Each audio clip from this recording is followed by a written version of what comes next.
And she's back again. No, not with the grand relaunch she's been promising like the second coming of Christ on a content schedule, but with another Instagram Q&A. Because of course, when in doubt, fish for compliments, cry about haters, and remind everyone about how very misunderstood you are. Today's also supposed to be the day she makes a big return to her YouTube empire, but somehow she's still finding time to roll around on Instagram harvesting sympathy like it's wheat in a famine. Amber, if your audience is waiting for actual content, perhaps try giving them that instead of another carousel of trauma bait and self-soothing declarations. But no, today we're just going to get more vague answers, more martyrdom, and enough projection to fill a cinema. It's just another carefully staged moment of delusion wrapped in fake vulnerability and served with a side of legal threats. So, once again, we gather, not out of obsession, Amber, but out of morbid curiosity and a deep-seated respect for poetic justice.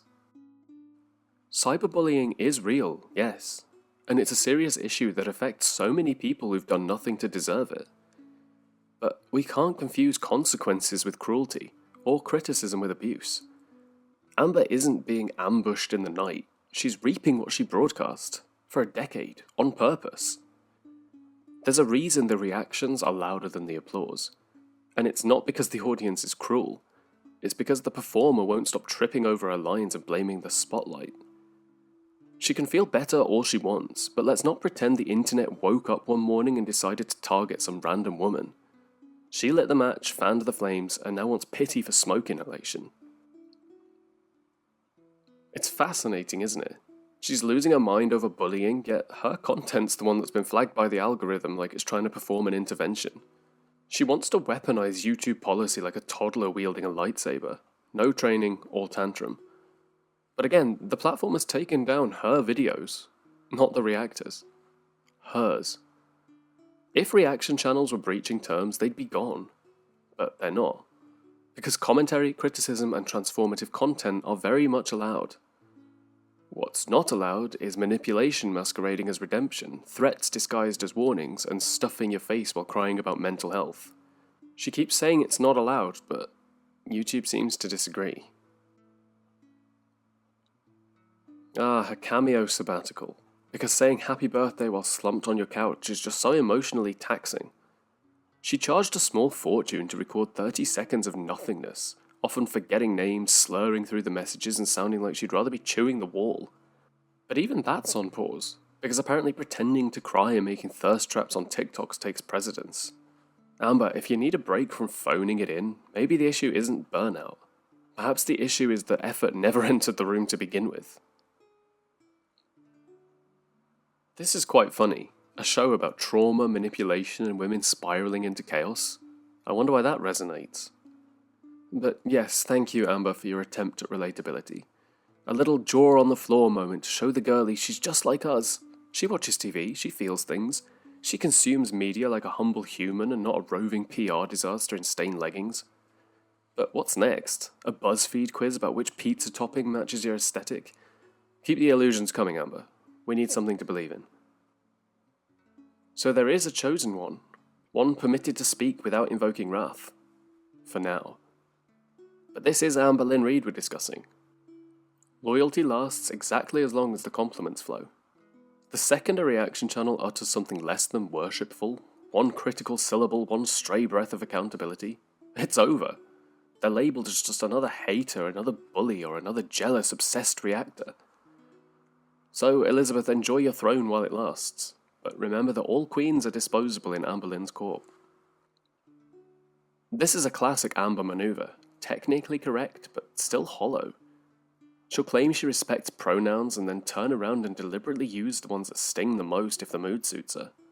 It's not about care, it's about convenience. We all know that Amber doesn't respect identity.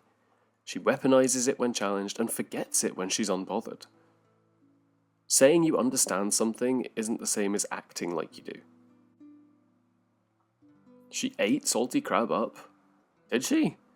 In that video where she disproved things by crying, smirking, and accusing the floor of being ableist? It was a masterpiece of empty deflection, truly. I've seen more compelling rebuttals from toddlers caught with marker on the walls. But no, she won't be doing more.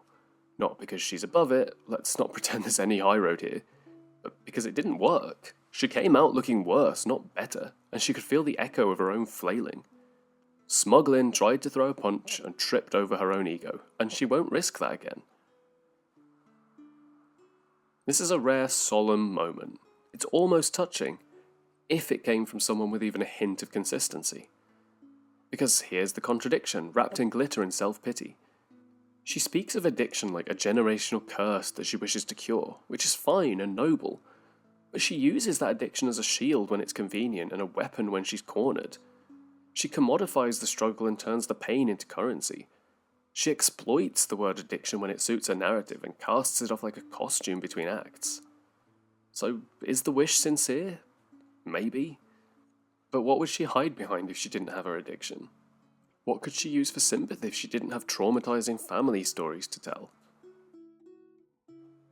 Is it hard to have grace? Grace isn't something you're owed, it's something you choose. And that's the problem. She doesn't choose grace. She chooses rage, deflection, smirking, lip smacks, and filters. She chooses to weaponize illness and hurl accusations like confetti. And then when the audience doesn't swoon, she shrieks that she's been dehumanized. But the truth is, people didn't strip Amber of her humanity. She auctioned it off herself in 10-minute chunks. And now she wants us to pretend we didn't see the price tag? Today, the mythical day she's been teasing like a solar eclipse. This isn't a comeback, it's a pattern. It's a very tired, very obvious pattern. She doesn't leave, she lingers. And she's not posting because she's healed. She's posting because the silence was too loud. Brave? For what? Sitting in filtered lighting, rewriting history in real time, and sobbing between bursts of monologuing? Bravery is standing in the truth when it's inconvenient. It's growth without script. It's accountability without a comment section full of enablers clapping like trained seals. This isn't courage, it's theatre. And she's not brave. She's just committed to a role. And all she had to say was thank you so much. She responds to the nice comments and questions with such short, vague responses, and yet the criticisms get essays. She should really be doing it the other way round. She should be cultivating the kindness and not giving attention to the negativity. But kindness doesn't feed the ego. Conflict does. She doesn't respond to criticism to clear the air. She responds to feel seen. She doesn't engage to solve anything. She engages to win. The short, sweet replies to praise are transactional. Thanks, now be quiet. But the criticisms, they get the full Broadway monologue. Tears, deflection, trauma flashbacks, maybe a cancer reference if the stakes are low enough. And why? Because that's where the drama is. That's where she gets to be the victim and the hero. If she focuses on criticism, she gets to be persecuted. But if she focuses on the kindness, she'd have to be vulnerable. And Amber will choose persecution over peace every time. Because in her mind, suffering equals significance. So these kind comments and questions don't mean anything to her. And that's why she puts absolutely zero effort into the responses to those questions. Of course she isn't bored. How could she be? The world is her stage, and every passing hour brings a new perceived slight, a new imagined enemy, and a new excuse to monologue into the void. Amberlynn Reid doesn't get bored. She gets restless. She pokes the beehive and then gets to cry about the stings. She can't sit with silence because silence doesn't validate her. Attention does. Boredom requires stillness, and Amber hasn't been still a day in her digital life. So of course she's not bored. She's too busy stirring the pot, lighting matches with one hand and filming the fallout with the other. Boredom would require pause, stillness, self-reflection, and Amber doesn't sit with herself long enough to feel bored. She just flings herself into the nearest drama like it's a slip and slide greased with delusion. There's always another Q&A to curate, there's always another reaction to weaponize, and there's always another trauma to repackage and glitter in emojis. But at the same time as saying she's not bored, she has the emptiest life imaginable. She just performs to avoid the silence, because silence would echo far too loudly with truth. And that truth is that she has nothing left. She has no real connections, no meaningful routines. She just has an apartment full of plastic nostalgia, rotating Lego sets and perfumes. She fills her days with curated crises and Instagram polls, like she's rearranging the deck chairs on the Titanic. It's tragic, really. She has nowhere to be, no one who needs her, and nothing to offer but deterioration broadcast live, monetized, and filtered into oblivion. People in prison have more to do with their days, and they have structure. She only has spirals. It is. 2 words, 4 letters, 0 substance. The only thing that Amberlynn Reid has ever inspired is a genre, reaction channels, frustration-fueled viewership, and long suffering comment sections. She's been bringing weight loss back since the beginning of time. It's less of a comeback at this point and more just a seasonal delusion. The truth is, she'll mention weight loss when the sympathy supply runs dry. It's her golden ticket, her fallback narrative. She'll dust it off, flash it in a Q&A, and then disappear back into Lego builds and meltdowns. She's not inspiring, she's recycling. And most of us have seen this arc way too many times to pretend to care otherwise now.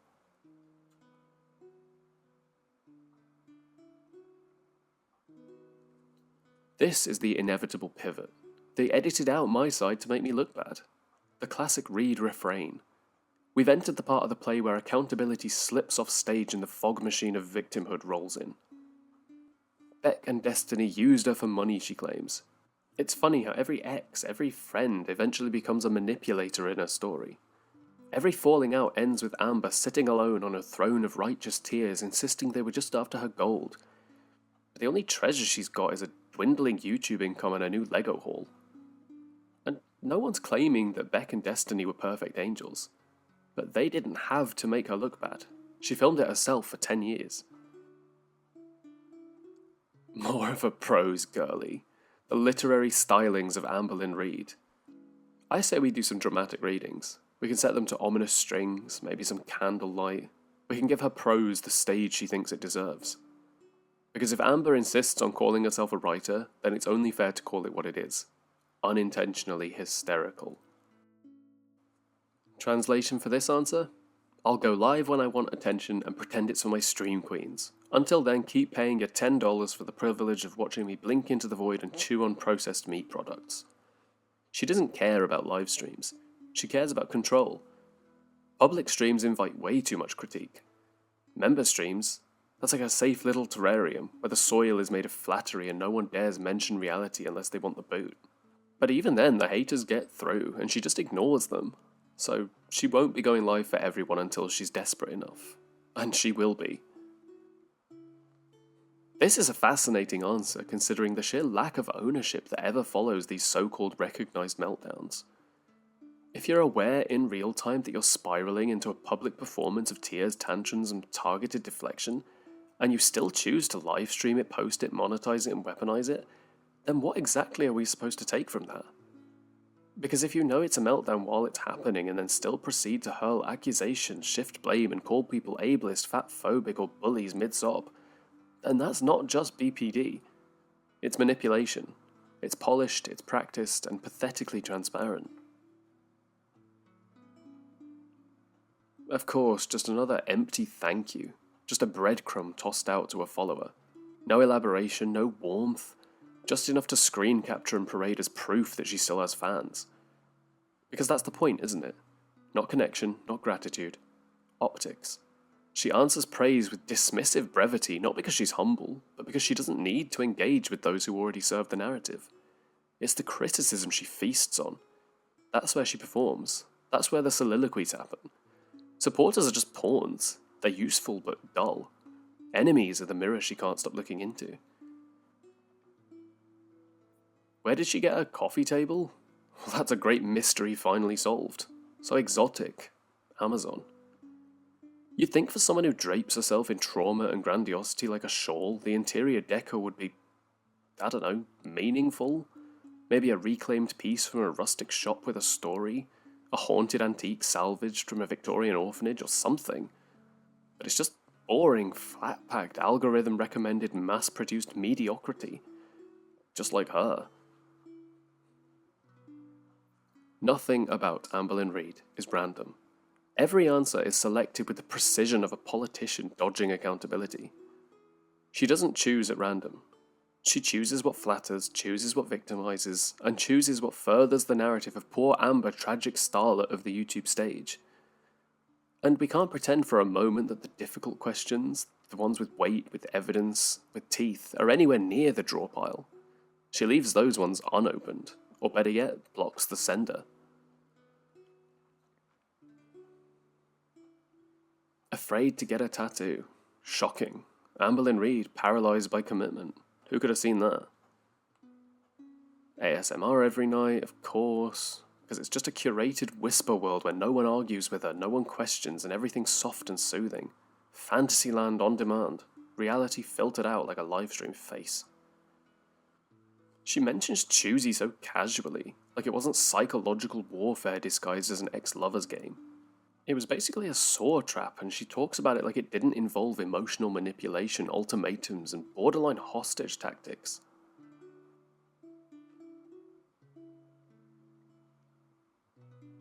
A huge improvement and accomplishment? The audacity, she frames it like we're watching a phoenix rise, but it's just like a hamster wheel with mood swings. Yes, she walks a bit longer, and yes, that is something. But let's not pretend she conquered Everest when she can't even conquer a consistent upload schedule without sobbing into a filtered camera lens and rage posting about Legos and livestream drama.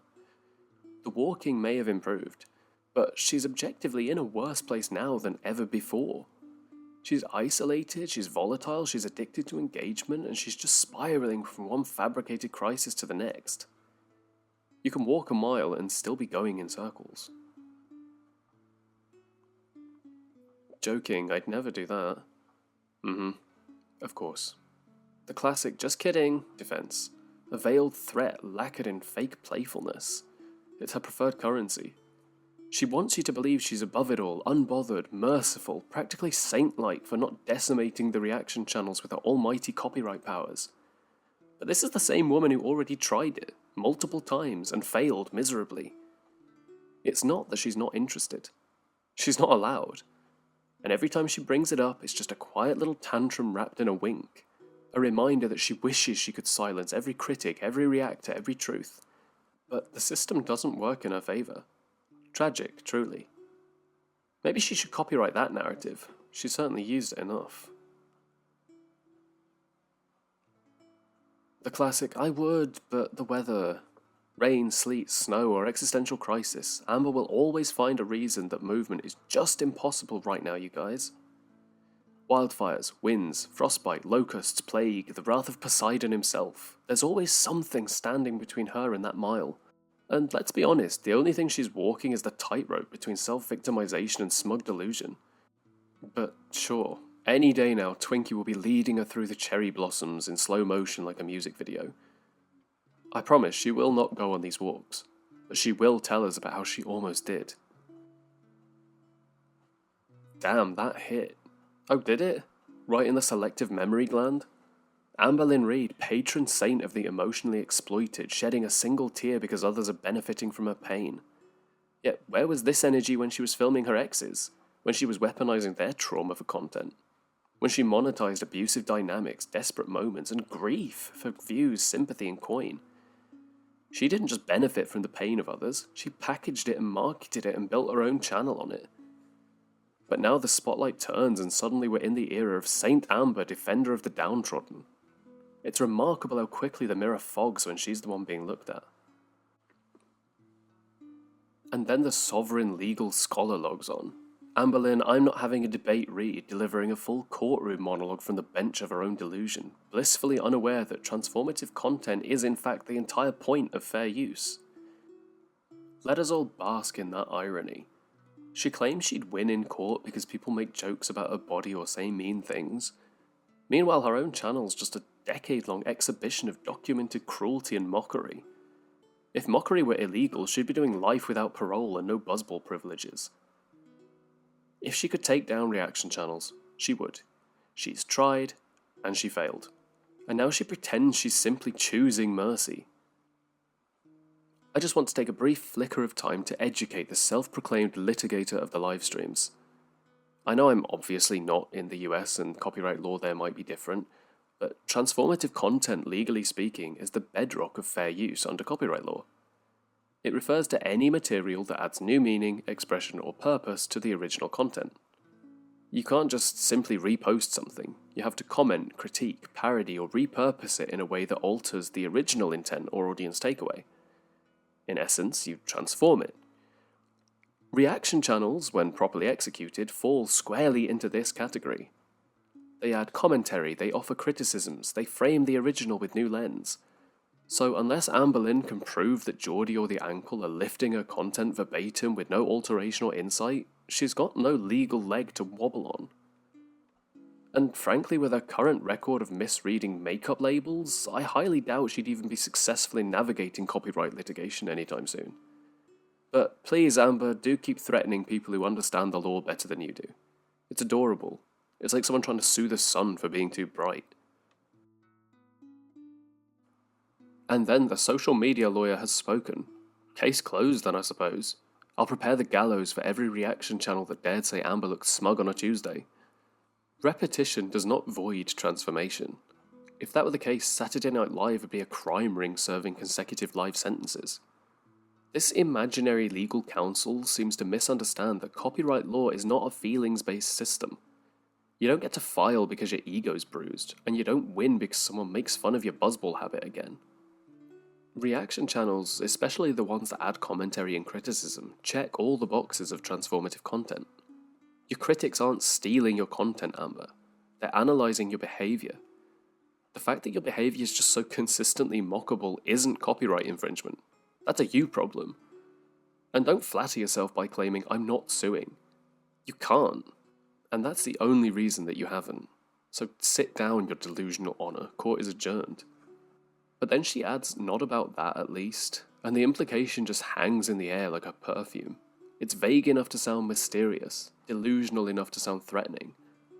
But if Amberlynn Reid ever finds herself entangled in legal proceedings, it won't be because she's some noble plaintiff defending her honour in a court of law.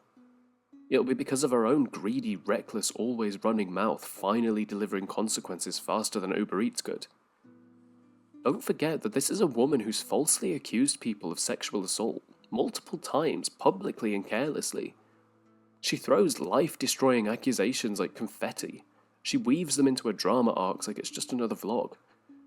That's not power, Amber. That is defamation. That's malice, and that is litigation waiting to happen. So if the law ever knocks on her door, it won't be to honour her victimhood. It'll be to reckon with her villainy. This is magnificent. She finally said something correct, even if it is by accident. It's not about what you think, it's about what a judge thinks. But then if we extend that logic one step further, it's not about what Amber thinks either. Unfortunately for Amber, no judge is going to throw out fair use law because she's feeling tender about someone calling her Raglan bleed. And as for the courtroom experience, yes, Amber, we know, family court, foster care, it is heartbreaking. But it's not exactly the legal boot camp that prepares you to argue complex copyright infringement cases in federal court. You weren't the attorney, you were the subject. And it shows. Your understanding of law is as shallow as your understanding of accountability. So, unless you're planning to waddle into court, slap your tear-streaked iPhone on the bench and shout, "But they were mean to me," just save the bravado. You won't win this. Not in the comments, not in reality, and certainly not in court. And so the little tragic soap opera wraps up, for now. She's posturing like a legal scholar, all while barely grasping the definition of transformative. She's still barking about ableism and weaponizing mental illness. She's still weeping, smirking, and threatening and pouting in the same breath and calling it growth. But what we've witnessed here is not justice. It's not healing, it's not advocacy, it's just more tantrum theatre performed by a woman who thinks proximity to trauma makes her untouchable. And it doesn't. She wants to be feared like the White Witch, mourned like Ophelia, and worshipped like Beyoncé. But all she's managed to become is this weird little hermit of YouTube. So, let her spin, let her spiral, let her threaten legal action with the confidence of someone who thinks nuance is a personality trait. We'll still be here, watching her empire crumble one buzzball at a time. Smugglin reigns, but only in her own reflection. And even that's filtered.